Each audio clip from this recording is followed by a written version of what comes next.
Hello everyone, welcome to YouTube channel. और आज का कंटेंट है IP header and Ethernet header. सबसे पहले मैं आप लोगों के साथ आईपी हेडर डिस्कस करूंगा। आफ्टर दिस मैं आप लोगों के साथ डिस्कस करूंगा Ethernet header. So first of all हम हेडिंग लेते हैं यहाँ पे आईपी हेडर। अब आईपी हेडर की इंफॉर्मेशन देखेंगे, इसकी फील्ड्स देखेंगे। आईपी हेडर ड्रॉ करने के लिए सबसे पहले मैं टीसीपी की तरह यहाँ पे भी एक बड़ा सा ब्लॉक ले लूँगा और इसके अंदर हम 5 फील्ड्स ऐड करेंगे, 5 रोज ऐड करेंगे। First row, second row,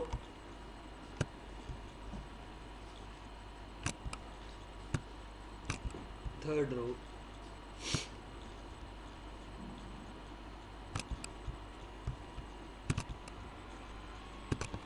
fourth row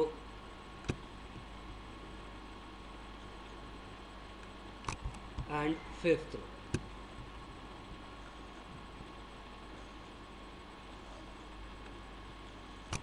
after this जो हमारी सिक्स्थ रो होगी वो ऑप्शन फील्ड है।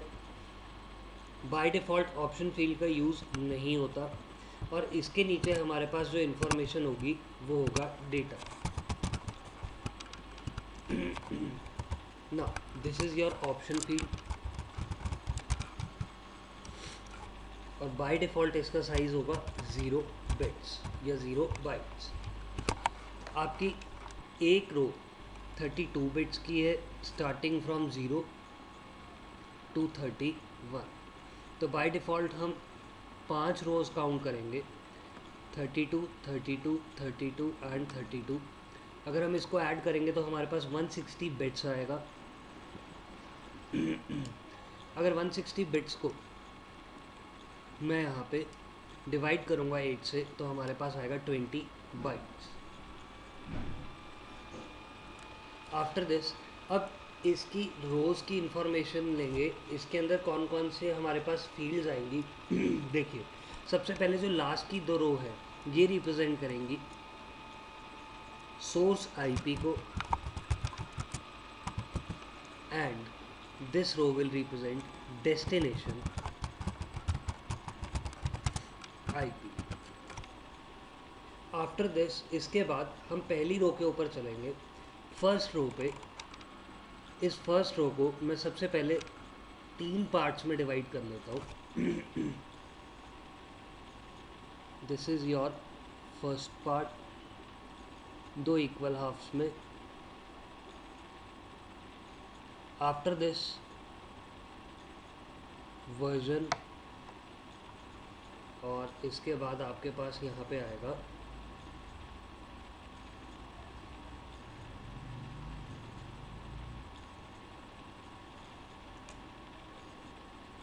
तो हमारी पहली रो का जो पहला फील्ड होगा इसका नाम होगा वर्जन, दूसरी फील्ड का नाम होगा हेडर लेंथ, दूसरी फील्ड का नाम है हेडर लेंथ। तीसरी फील्ड का नाम यहाँ पे होगा, you can say TOS, type of service और क्वालिटी ऑफ सर्विस। जो ये फील्ड है इसका नाम है टोटल लेंथ। आफ्टर दिस इसके बाद जो अगली रो है वो 3 पार्ट्स के अंदर डिवाइडेड है। The first field is identification,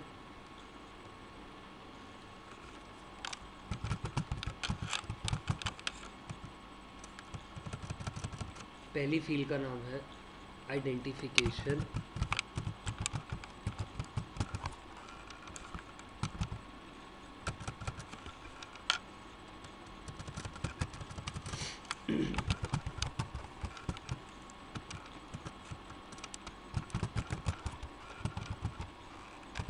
दूसरी फील्ड यहाँ पे हमारी होगी फ्लैग्स की। आफ्टर दिस इस रो में लास्ट फील्ड को हम बोलेंगे फ्रेगमेंट ऑफसेट। इसके बाद हमारी जो अगली रो है ये भी कुछ पार्ट्स में डिवाइडेड होगी। इसकी जो पहली फील्ड होगी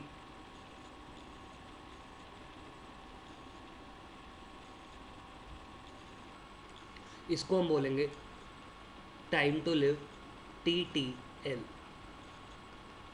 जो दूसरी फील्ड होगी उसको हम बोलेंगे प्रोटोकॉल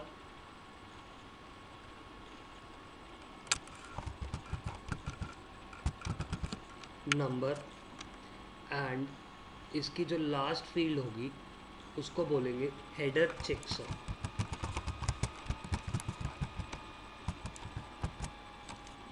ना एक एक करके इन फील्ड्स के बारे में देखते हैं कि क्या इन्फॉर्मेशन निकलती है। देखिए, सबसे पहले आपके पास आती है वर्जन फील्ड। ये बताती है कि आपके आईपी का कौन सा वर्जन है। यहाँ पे IP version 4 is used over here. After this sorry ये फील्ड है header length.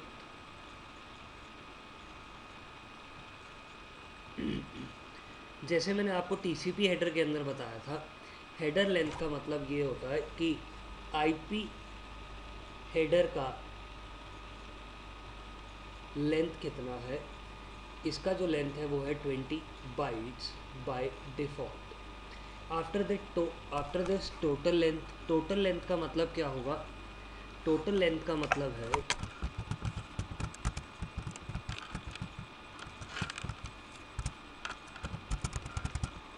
IP header plus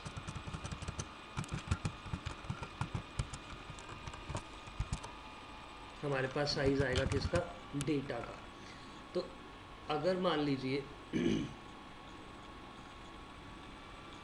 मुझे यहाँ पे पूरे के पूरे लेयर 3 के ऊपर पेलोड का साइज़ देखना है, तो मैं वो कहाँ पे देखूँगा? I will see that in total length.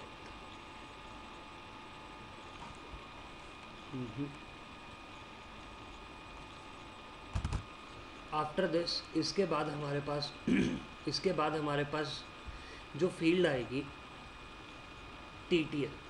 मैं आइडेंटिफिकेशन फ्लैग और फ्रेगमेंट ऑफसेट अभी आगे बताऊंगा। सबसे पहले बात करते हैं TTL फील्ड की। Now TTL stands for time to live.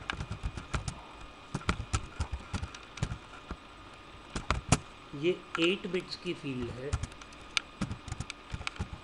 कहने का मतलब इसकी रेंज जो होगी वो होगी फ्रॉम 0 to 255।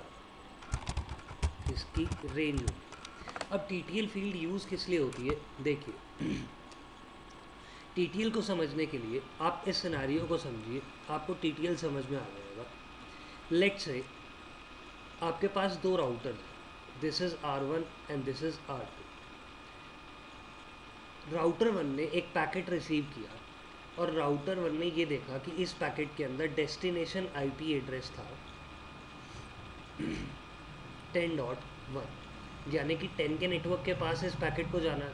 राउटर 1 ने अपनी राउटिंग टेबल चेक की और उसने ये बोला कि 10 का नेटवर्क राउटर 2 से रीचेबल है। राउटर 1 इस पैकेट को राउटर 2 के पास फॉरवर्ड कर देगा। जब राउटर 2 इस पैकेट को रिसीव करेगा तो राउटर 2 अपनी राउटिंग टेबल चेक करेगा और राउटर 2 की राउटिंग टेबल में एंट्री है कि 10 का नेटवर्क राउटर 1 के पास है। तो इस सिनेरियो में राउटर 2 इस पैकेट को वापस राउटर 1 के पास फॉरवर्ड कर देगा। सॉरी आफ्टर दिस राउटर 1 के पास ये पैकेट वापस आया। राउटर 1 ने फिर अपनी राउटिंग टेबल देखी और इस पैकेट को राउटर 2 के पास फॉरवर्ड कर दिया। सेम चीज़ यहाँ पे भी हो रही है ना। अगर आप एक पैटर्न देखेंगे तो हमारा पैकेट एक लूप के अंदर फॉर्म है। क्लियर? यहाँ पे हमारा पैकेट किसके अंदर फॉर्म हो गया? एक लूप के अंदर। वो इस लूप से बाहर जा ही नहीं पाएगा। Now what TTL value will do here is, देखिए हम सिनेरियो को दोबारा रिक्रिएट करते हैं। मेरे पास दो राउटर्स हैं। अब इस बार इस सिनेरियो के अंदर हम राउटर के पास जो पैकेट रिसीव हो रहा है, यहाँ से जो पैकेट आया है, इसके अंदर हम TTL वैल्यू डालेंगे। बाय डिफ़ॉल्ट जो TTL वैल्यू होती है, by default TTL value is 255 for Cisco devices. अगर मैं बात करूँ विंडोज़ की, तो विंडोज़ डिवाइस के लिए जो TTL वैल्यू होगी वो होगी 128। सिमिलरली अलग अलग ऑपरेटिंग सिस्टम के लिए TTL वैल्यू बाय डिफ़ॉल्ट अलग अलग होती है। मैंने आपको बोला कि सिस्को डिवाइस से एक पैकेट आया था, उसके अंदर TTL वैल्यू 255 है। जब भी कोई पैकेट लेयर 3 डिवाइस यानी कि राउटर या लेयर 3 स्विच को क्रॉस करेगा, वो लेयर 3 डिवाइस इसकी TTL वैल्यू डिक्रीमेंट कर देगा बाय 1। कहने का मतलब अब ये जो पैकेट जा रहा है राउटर 2 के पास, इसकी TTL वैल्यू होगी 254। आफ्टर दिस राउटर 2 ने अपनी राउटिंग टेबल देखी और राउटर 2 ने ये बोला कि इस पैकेट को राउटर 1 के पास भेजना है, लेकिन राउटर 2 इस पैकेट को सेंड करने से पहले, राउटर 3 एक लेयर 3 डिवाइस है, राउटर 2 एक लेयर 3 डिवाइस है, इस सिनेरियो में राउटर 2 इसकी TTL वैल्यू में से 1 डिक्रीमेंट कर देगा, यानी कि 253 सेंड करेगा। राउटर 1 अब इस पैकेट को दोबारा राउटर 2 के पास सेंड करेगा, क्योंकि हमारा पैकेट लूप के अंदर फॉर्म है, लेकिन हर बार एक TTL वैल्यू डिक्रीमेंट होती जाए। यहाँ 252, इधर राउटर 2 ने दोबारा पैकेट फॉरवर्ड किया राउटर 1 को 251, लेकिन किस डिवाइस पे, किसी न किसी एक डिवाइस के ऊपर TTL वैल्यू कितनी हो जाएगी, 0 हो जाएगी। जैसे ही TTL वैल्यू 0 होगी, वो डिवाइस उस पैकेट को क्या कर देगा, डिस्कार्ड कर देगा। अब TTL वैल्यू का बेनिफिट क्या हुआ? TTL वैल्यू का बेनिफिट ये हुआ कि अगर हमारा पैकेट बाय मिस्टेक लूप के अंदर फॉर्म हो जाता है, वो लूप के अंदर ही घूमना शुरू हो जाता है, तो उस सिनारियो के अंदर जैसे ही TTL वैल्यू डिक्रीमेंट होगी, वो पैकेट भी वहाँ से डिस्कार्ड हो जाएगा, वो फॉर एवर इन दोनों डिवाइसेस के बीच में फॉरवर्ड नहीं होगा। This is the use of TTL। Interview के अंदर बहुत बार TTL का मतलब पूछा जाता है। आफ्टर दिस प्रोटोकॉल नंबर भी 8 बिट की फील्ड है। अब इस सिनारियो में प्रोटोकॉल नंबर क्या बताता है, देखिए। Protocol number, it's range is from 0 to 255. It tells that which protocol is used at layer 4 or at layer 3। आपकी लेयर 3 या 4 के ऊपर कौन सा प्रोटोकॉल यूज़ हो रहा है, यहाँ पे हमारे को डिफाइन करेगा प्रोटोकॉल नंबर।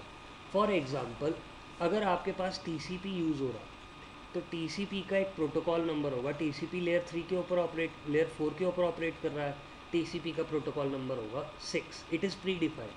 अगर UDP यूज़ हो रहा है तो 70, ये भी लेयर 4 का प्रोटोकॉल है। लेकिन अगर लेयर 3 के ऊपर आप यूज़ कर रहे हैं ICMP, तो उसका प्रोटोकॉल नंबर होगा 1। अगर लेयर 3 के ऊपर आप यूज़ कर रहे हैं EIGRP, तो EIGRP का जो प्रोटोकॉल नंबर होगा वो होगा 88। सिमिलरली लेयर 3 के ऊपर अगर मैं यूज़ कर रहा हूँ OSPF, तो उस केस में हमारा प्रोटोकॉल नंबर होगा 89। अगर लेयर 3 के ऊपर ही मैं प्रोटोकॉल यूज़ कर रहा हूँ GRE, जेनरिक राउटिंग एनकैप्सुलेशन का प्रोटोकॉल नंबर होगा 47। तो सिमिलर वे में हमारे हर प्रोटोकॉल के लिए जो लेयर 4 और 3 पे यूज़ हो रहा है, उसका एक प्रोटोकॉल नंबर होगा, और वो कौन सी फील्ड में यूज़ होगा, in protocol number field. After this header checksum किस लिए यूज़ होता है? Header checksum is use to find error in IP header. Transmission के टाइम पे अगर कोई एरर आ जाएगा तो वो कैसे पता चलेगा? With the help of header checksum. Header checksum,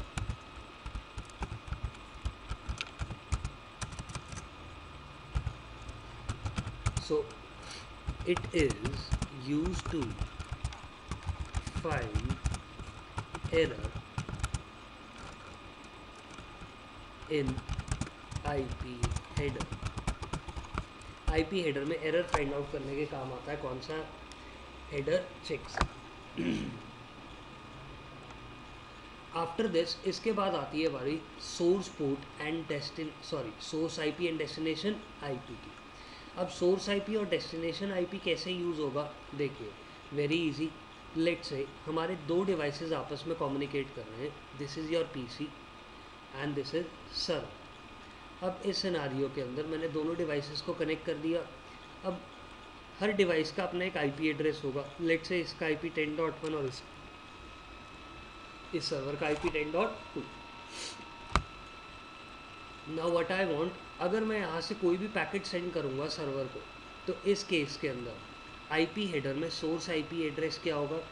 10.1 and destination IP address will be 10.2। After this, इसके बाद अगर मान लीजिए यहाँ से कोई ट्रैफिक आ रहा है, तो उस केस में सोर्स और डेस्टिनेशन आईपी एड्रेस रिवर्स हो जाएंगे। Source IP address here will be 10.2 and destination IP address will be 10.1. After this, source IP destination IP का मतलब हमारे को पता चल गया। Option field by default set नहीं होगी, लेकिन अगर कुछ एक्स्ट्रा पेलोड है तो वो हमारा कहाँ पे जाएगा? ऑप्शन के अंदर। रिमेनिंग पोर्शन, अब इसके बाद हमारे पास जो दो फील्ड्स, एक रो रह गई है कौन सी? ये वाली, और एक फील्ड रह गई है टाइप ऑफ सर्विस।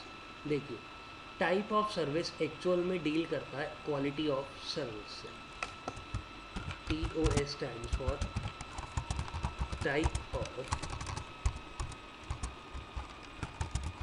सर्विस। ये फील्ड डील करती है किससे? Quality of service.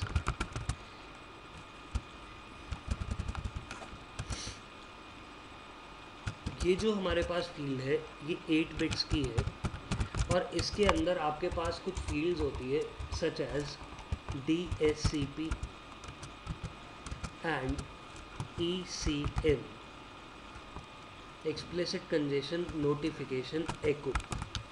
तो ये जो दोनों फील्ड्स है ये डिवाइड होती है, ये दो पार्ट्स के अंदर डिवाइडेड है, टाइप ऑफ सर्विस, और ये डील करती है क्वालिटी ऑफ सर्विस से। जब आप क्वालिटी ऑफ सर्विस पढ़ेंगे तब आपको पता चलेगा कि DSCP का रोल क्या है, और एक्सप्लिसिट कंजेशन नोटिफिकेशन एको यूज़ होता है कंजेशन के लिए। आफ्टर दिस, इसके बाद बारी आती है identification flags and fragment offset की। देखिए, दीज फील्ड्स कौन कौन सी, मैं यहाँ पे एक बार मेंशन कर देता हूँ। Identification,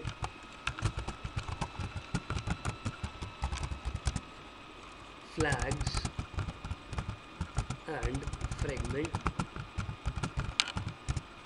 offset. ये जो फील्ड्स है ये डील करती है किससे? जब मैं लेयर 3 के ऊपर फ्रेगमेंटेशन परफॉर्म करूँगा। अब लेयर 3 के ऊपर फ्रेगमेंटेशन हम परफॉर्म तो करेंगे, लेकिन फ्रेगमेंटेशन का मतलब क्या होता है?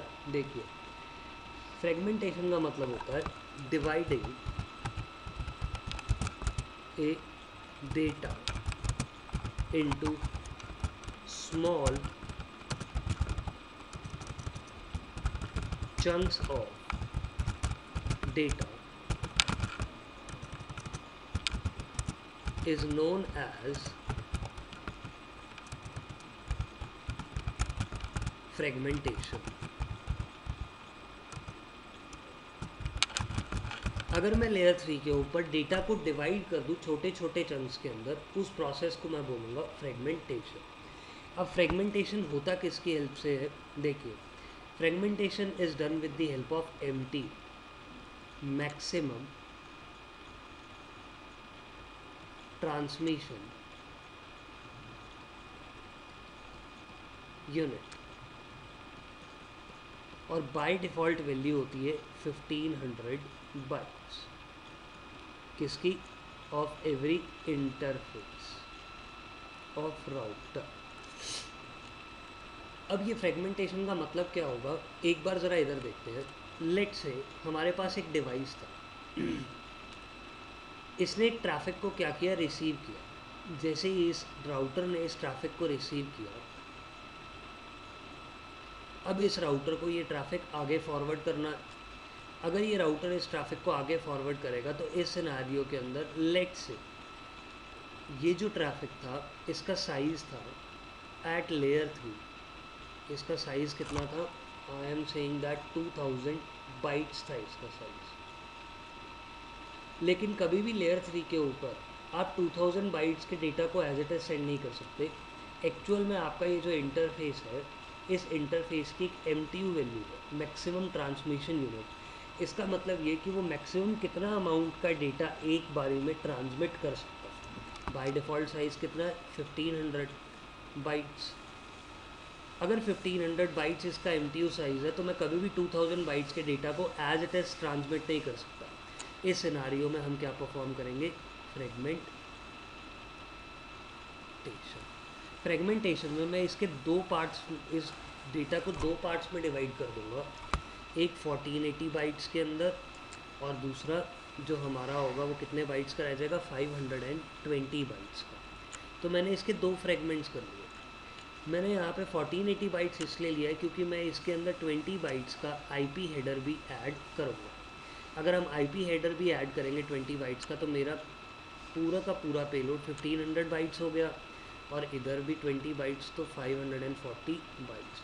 तो मेरे दो पार्ट्स में डिवाइड होकर डेटा जाएगा एट लेयर 3। दिस पार्ट और this process is known as fragmentation. आपकी आइडेंटिफिकेशन फील्ड, फ्लैग फील्ड और फ्रेगमेंट ऑफसेट फील्ड यहीं पे यूज़ होती है। अब फ्लैग्स आपकी 3 बिट्स की field, flag is of 3 bits.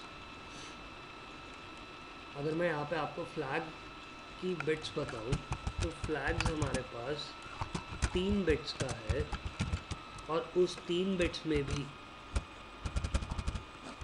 हमारे पास 3 फ्लैग्स है। The first one is reserve, जिसकी वैल्यू हमेशा 0 रहेगी। The second one is MF। MF stands for more fragment. After this, the third flag is DF. DF stands for don't fragment.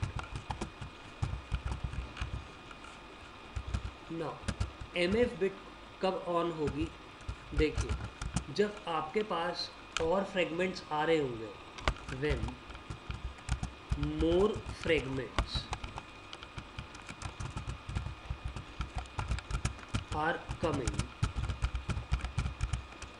of a packet, then MF bit will be on. अगर और packets आ रहे होंगे तो MF bit on होगी, नहीं तो हमारी MF bit on नहीं होगी। After this DF stands for don't fragment. मतलब अगर मुझे फ्रेगमेंटेशन प्रोसेस कहीं पे करवाना ही ना हो तो मैं DF बिट को क्या कर दूंगा, ऑन। तो DF का मतलब क्या होगा, when this bit is on then fragmentation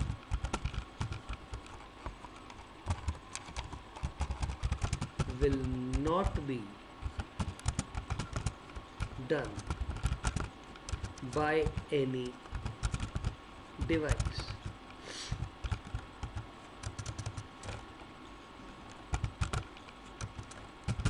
किसी भी डिवाइस के थ्रू फ्रेगमेंटेशन प्रोसेस नहीं होगा।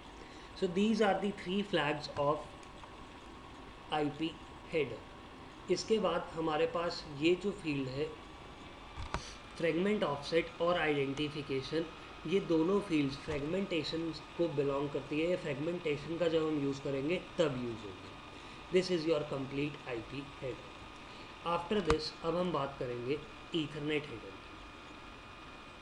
की। ईथरनेट हेडर लेयर 2 के ऊपर यूज़ होगा। मैं ईथरनेट 2 की बात कर रहा हूँ। एक बार ज़रा देखते हैं कि ईथरनेट हेडर के अंदर क्या क्या इन्फॉर्मेशन है। एक ही रो होगी इसके अंदर। सबसे पहले आपके पास फील्ड आएगी प्रीएम्बल।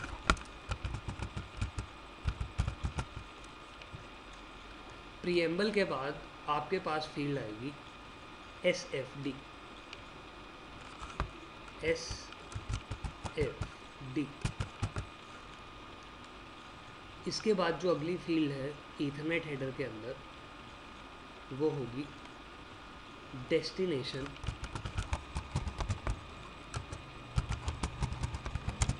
मैक।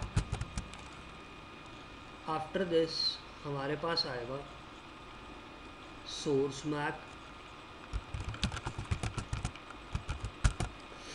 इसके बाद हमारे पास आएगी टाइप फील्ड।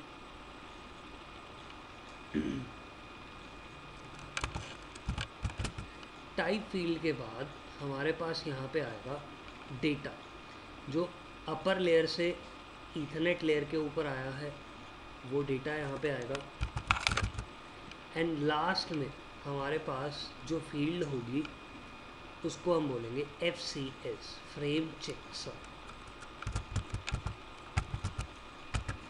अब हर फील्ड की एक साइज होगी। Preamble and SFD complete are of 8 bytes. एक मैक एड्रेस कितने बाइट्स का होता है? It is of 6 bytes. तो यहाँ पे डेस्टिनेशन मैक 6 बाइट्स का होगा। Source MAC will be of 6 bytes. Type field will be of 2 bytes. And ये जो है हमारा कंप्लीट मिलकर बनाते हैं Ethernet header.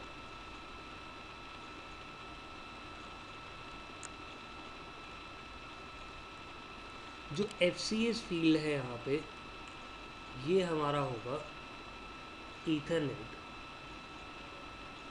Trail.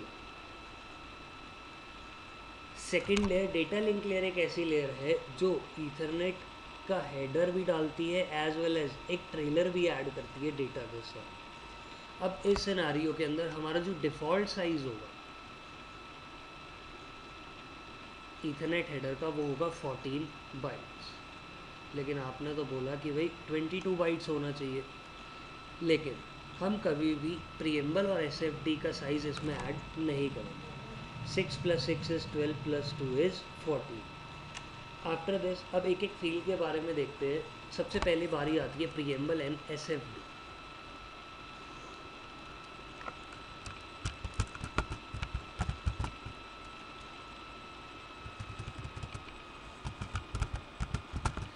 Preamble and SFD। SFD stands for Start Frame Delimiter। अब SFD क्या बताता है और प्रीएम्बल करता क्या एक्चुअल में? It is use to separate a frame on wire while transmission. देखिए ईथरनेट हेडर के बाद फिजिकल ट्रांसमिशन के थ्रू हमारा पैकेट वायर के थ्रू या वायरलेस के थ्रू ट्रांसमिट होगा। अब इस सिनेरियो के अंदर लेट से मेरे पास 2 फ्रेम्स हैं, एक फ्रेम ये और एक फ्रेम ये। जब रिसीवर इनको रिसीव करेगा उस सिनेरियो के अंदर उसको कैसे पता चलेगा कि यहाँ से हमारा एक फ्रेम एंड हो रहा है और दूसरा फ्रेम स्टार्ट हो रहा है? It is done with the help of preamble and SFD। After this destination MAC and source MAC address. Let's say यहाँ पे हमारा ये PC है और ये हमारा सर्वर, दिस इज़ PC।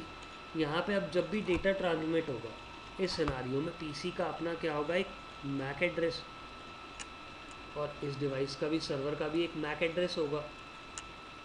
जब PC यहाँ से डेटा ट्रांसमिट करेगा तो सोर्स मैक एड्रेस क्या जाएगा? It will be of PC। और डेस्टिनेशन मैक एड्रेस किसका होगा? सर्वर का। तो सोर्स और डेस्टिनेशन मैक एड्रेस आपके ईथरनेट हेडर के अंदर यूज़ होंगे। After this type field. देखिए ये 2 बाइट की फील्ड है। कौन सी फील्ड? टाइप। 2 बाइट्स फील्ड, और ये हेक्साडेसिमल फॉर्मेट के अंदर होती है।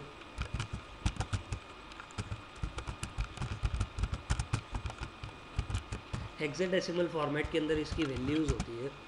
अब टाइप फील्ड बताता क्या है,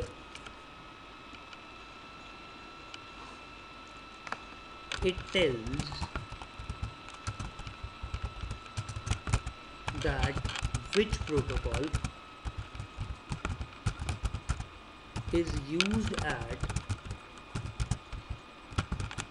layer 3 or at layer 2।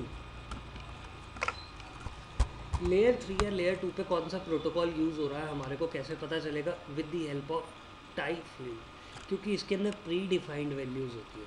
For example, अगर आप IPv4 यूज़ कर रहे हो लेयर 3 के ऊपर, तो आपकी जो टाइप फील्ड होगी इथरनेट हेडर में होगी वो होगी 0x0800। This is the value. अगर आप लेयर 2 के ऊपर एक प्रोटोकॉल का यूज़ कर रहे हो जिसका नाम है आर, तो इस सिनारियो के अंदर जो वैल्यू होगी वो होगी 0x0806। तो इस तरीके से हम ये पता लगा सकते हैं कि अपर लेयर पे यानी कि लेयर 3 या लेयर 2 पे कौन सा प्रोटोकॉल यूज़ हो रहा है। This is done with the help of which field? Type field. Last data ऊपर से आ रहा है, लेयर 3 से हमारे पास डेटा आ रहा है। Last trailer of Ethernet header is FCS, frame checksum. FCS stands for frame checksum. Now why frame checksum is used? What it do is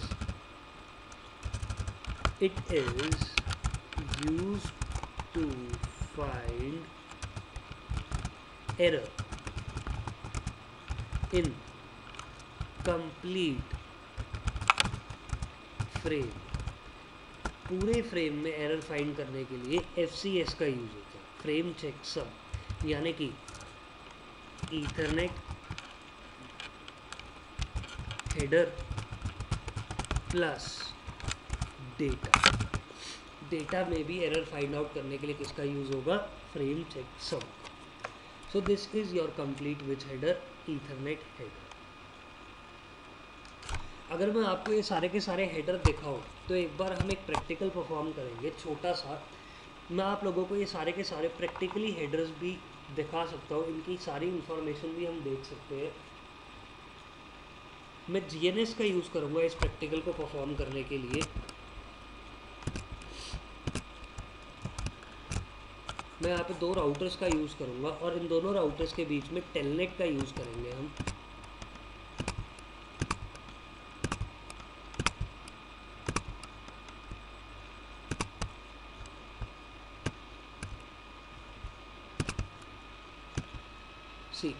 मैं इस राउटर के इंटरफेस पर IP एड्रेस लूँगा 10.1 और उसके बाद मैं इस राउटर के इंटरफेस पे IP लूँगा 10.2।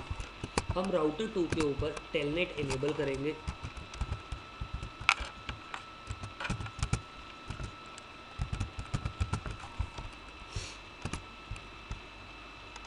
एंड मैं राउटर 1 से राउटर 2 को क्या करूँगा? एक्सेस।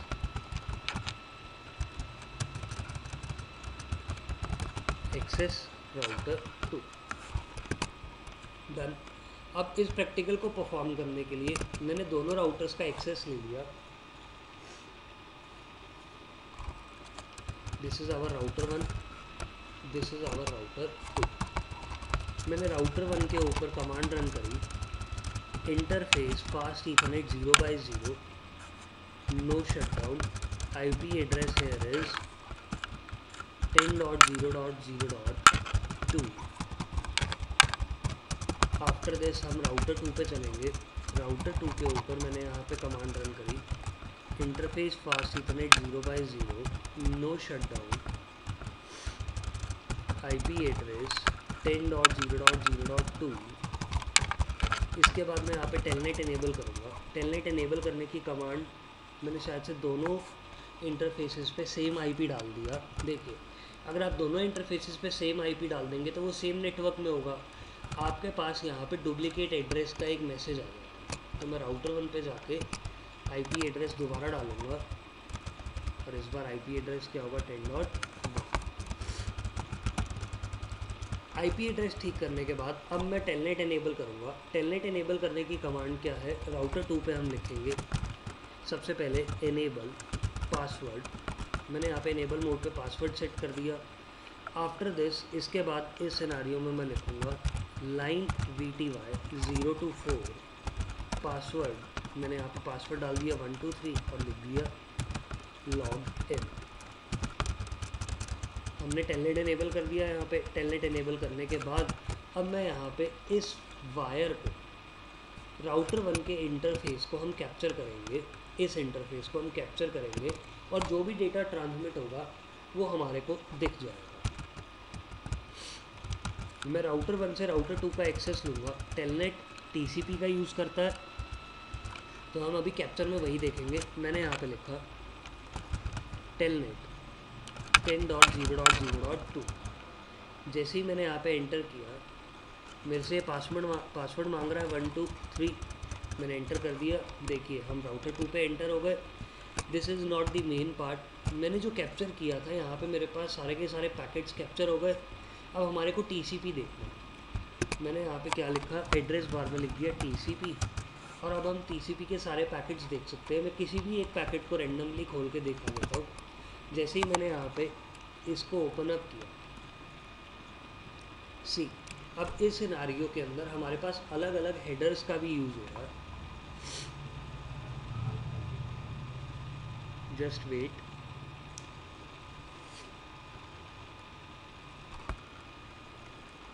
देखिए सबसे पहले आपके पास आएगा यहाँ पे TCP का हेडर ट्रांसपोर्ट लेयर के ऊपर, इसके बाद IP वर्जन 4 का हेडर और फिर ईथरनेट 2 हेडर।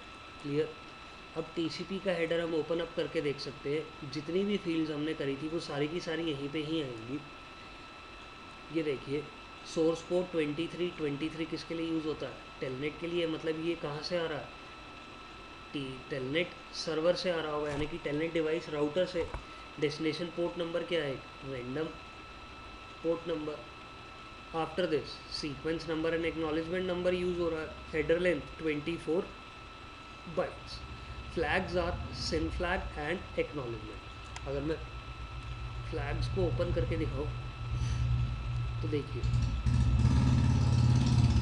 हमारे पास 6 फ्लैग्स यूज़ हो रहे हैं यहाँ पे। कौन कौन से, finish, syn flag, reset, push, acknowledgement, urgent. 6 flags हो गए ये वाले। इसके अलावा 2 फ्लैग्स कौन से थे हमारे पास, congestion window reduce and ECN explicit congestion notification. साथ के साथ जो 4 बिट्स होंगी वो क्या होंगी, 0। इसके नीचे विंडो साइज बाय डिफ़ॉल्ट कितना होता है, 4128 बाइट्स सिस्को डिवाइसेस के लिए। इसके बाद ऑप्शन फील्ड के अंदर अगर हम ध्यान से देखें तो ऑप्शन फील्ड में हमारे को क्या दिख रहा है, स्टार्टिंग में जब हमारा 3-वे हैंडशेक होता है। 3-वे हैंडशेक कब होगा, जब इनिशियली TCP के पैकेट जाएंगे। 2 डिवाइसेस जब TCP का यूज़ करेंगे तो 3-वे हैंडशेक होगा। पहला मैसेज कौन सा, सिन। दूसरा मैसेज सिन प्लस एक्ट। और तीसरा मैसेज कौन सा था, एक्ट। ये प्रीवियस वीडियोस में आपको सारा कंटेंट मिल जाएगा, वहाँ से आप देख सकते हैं। तो ये हमारा दूसरा मैसेज है, सिन प्लस एक्ट। मैंने अभी यहाँ पे देखिए एक्नॉलेजमेंट और सिन के आगे 1 लिखा हुआ है, बाकी सब के आगे 0। तो सिन प्लस एक्ट दूसरा मैसेज है ये। यहाँ पे ज़रा ध्यान से देखिए ऑप्शन फील्ड के अंदर किसका साइज़ है, मैक्सिमम सेगमेंट साइज़। तो मैक्सिमम सेगमेंट साइज़ भी हमारा नेगोशिएट हो रहा है किस टाइम पे, एट द टाइम ऑफ 3-वे हैंडशेक। अब TCP हेडर के बाद मैं यहाँ पे ओपन अप करूँगा IP header version, IP version 4, header length 20 bytes. इसके बाद आपके पास DHCP की वैल्यूज जाएंगी और इसके अंदर क्या है, ECN। ये दोनों की दोनों हमारी टाइप ऑफ सर्विस के लिए यूज़ होंगी। इसके बाद हेडर लेंथ यानी कि डेटा प्लस हेडर का length. Identification flag fragment offset fragmentation के लिए यूज़ होता है। यहाँ पे फ्रेगमेंटेशन नहीं हो रहा। TTL stands for time to live, by default value 255। अब इस सिनारियो के अंदर मेरे को प्रोटोकॉल नंबर क्या दिख रहा है 6 वाई, क्योंकि ऊपर किसका यूज़ हो रहा है TCP का। अगर TCP का यूज़ हो रहा है तो प्रोटोकॉल नंबर क्या होगा 6। सोर्स IP एड्रेस 10.2, यानी कि ये राउटर 2 का IP एड्रेस है और ये राउटर 1। जब सोर्स IP एड्रेस 10.2 है तो ये पैकेट कहाँ से आ रहा है राउटर 2 से राउटर 1 के पास। आफ्टर दिस अब बारी आती है ईथरनेट हेडर की। ईथरनेट हेडर में क्या इन्फॉर्मेशन होगी, ईथरनेट हेडर में देखिए यहाँ पे प्रीएम्बल और SFD आपको नहीं दिखेगा, सीधा destination MAC, source MAC address और इसके बाद टाइप फील्ड। टाइप फील्ड में आपको देखो IPv4 यूज़ हो रहा है नीचे, इसलिए हमारे पास यहाँ पे टाइप फील्ड की वैल्यू क्या है 0x0800, अभी अभी मैंने लिखवाई थी। Clear. So this is the complete information of Ethernet and IP header. Headers important है, रीज़न इज़ दैट कि अगर आपको हेडर्स नहीं पता होंगे तो आप कभी भी एक पैकेट फ्लो को नहीं समझ पाएंगे, end packet flow is one of the important part of networking.